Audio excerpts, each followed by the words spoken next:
আমরা সনাতনের সন্তান, আমাদের এটাই পাওয়ার, আমরা এখানে করবো। গাড়িটা পাঠা। আর মুর্শিদাবাদের যে ঘটনা ঘটেছে, এবার ঘটে গেছে, এরপর ঘটলে পরে আর আমরা চুপ করে পারবো না।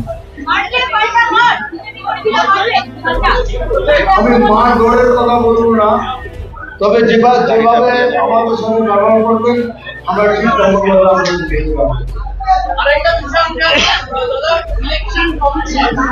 ইলেকশন কমিশনে যে এসআইআর হচ্ছে, নতুন করে ভোটার লিস্ট বলা হচ্ছে, বেছে বেছে নাম বাদ দেওয়া হচ্ছে, বিহারি করা হচ্ছে। এবার বাংলায় বেছে বেছে নাম বাদ করবে কেন? বেছে বেছে তাদেরই বার করা হচ্ছে যারা বেছে বেছে এখানে এসেছেন। যারা বেছে বেছে এখানে এসেছেন সেই বেছে বেছেদের তুলে ফেলে দেওয়া হবে।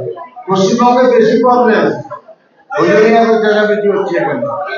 জানেন যে বেছে বেছে যারা এসেছেন, বেছে বেছে তুলে দিলে এই সরকার মানে 70টা সিটও পাবে।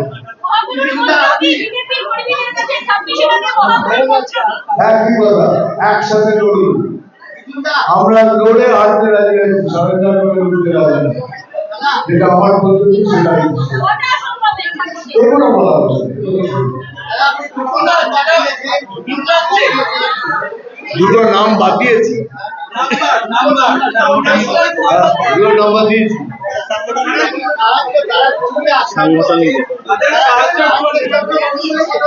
সাংগঠনিক কথা আমাদের সংগঠনের মধ্যে থাকতে দিন। দুটো নাম্বার দিচ্ছি, তারা বুঝে গেছে কি করতে হবে। সারা ভারতে বিভিন্ন রাজ্যে গেছে, তিন রাজ্যে তামিলনাড়ু, কেরল, পাঞ্জাব, দিল্লি, বাঙালি দেখতে মারা হচ্ছে। একদম মিথ্যে কথা, সরাসরি মিথ্যে কথা। কোন বাঙালিদের মারা হচ্ছে সেটা বলুন। বাঙালিদের মারা হচ্ছে, কোন বাঙালিদের মারা হচ্ছে? খালি খালি সমাজকে মানে ঝগড়া লাগিয়ে, উস্কানি লাগিয়ে ব্যাস ভোট কাটানোর সময় পার হয়ে গেল।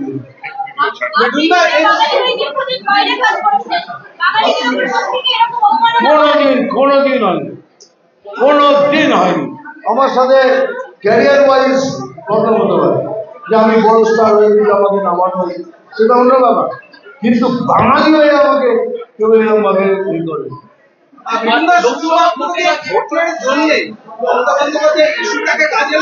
হ্যাঁ একদম, ওনার কাজই এটা, ওনার কাজই ওটা উস্কানো। সব জিনিসটা উস্কে দাও, কাজে লোকসভা ভোটের আগে আমরা দেখেছিলাম আপনি বিভিন্ন প্রার্থী আপনি প্রচারে গিয়েছিলেন, একটা করে র্যালি, একটা করে মঞ্চ। বিধানসভা বাইকে সাংগঠনিক কথা আপনি কতগুলো বৈঠক করেন? আমি সব জায়গায় গিয়ে দাঁড়িয়েছি, শেষ হয়ে গেলে আবার একটা রাউন্ড শেষ করবো, যে কাজ আমাকে দেওয়া হতো সেটা আমি করবো। এনআরসি নিয়ে বিজেপির মুখ খুলেছে, তাই এখন সানস্ক্রিন লাগাচ্ছে। এনআরসি নিয়ে বিজেপির মুখ খুলেছে, রাজ্যের মন্ত্রী বলছে। রাজ্যের মন্ত্রী তো অনেক কথাই বলবে, মুখ খুলেছে কি মুখ জ্বলছে দেখবে, বুঝতে পারবে কিছুদিন অপেক্ষা করবো। নতুন রাজ্য সভাপতি শ্রমিক ভট্টাচার্য আমার সাথে যে কথা হচ্ছে সেগুলো তো আমরা সবাই শুনলাম, আমাদের একসাথে লড়তে হবে। যারা পুরনো হয় তাদের দেখে আসতে হবে। আমাদের কাছে কই আগে ছোট বড় কেউ হবে না, সব সময়। এই জন্যই দেখুন এখানে বসে আছে পুরনো সভাপতি, তারপর তারা এসে এত পুরনো একজন কর্মী। আমরা তমকটাকে ফুল সাপোর্ট দিচ্ছি। তমকটা একটা ইয়াং ছেলে, একটু ভয় পায়, এবার ফুল সাপোর্ট, আমার তো ফুল সাপোর্ট।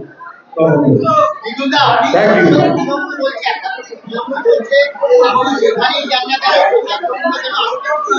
ও তো ঠিক আছে, হোক না তো, ওদের তো কষ্ট করবে।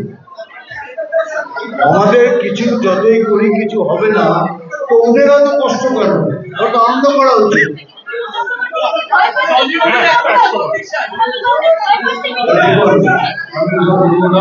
আমি খালি বলতে চাই, আমি এখানে চাই কিছু হবে না, তো ওরা তো কষ্ট পাচ্ছে, ওদের তো আনন্দ করা উচিত। তাহলে কোথাও না কোথাও কিছু একটা আছে, কোথাও না কোথাও কিছু একটা আছে।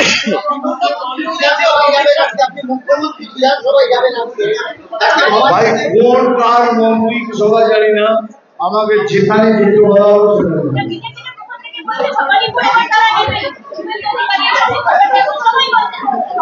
একটা কথা বলবো, এইবারে তৃণমূলের বিসর্জন অনিবার্য। Thank you. বলিউডের একটা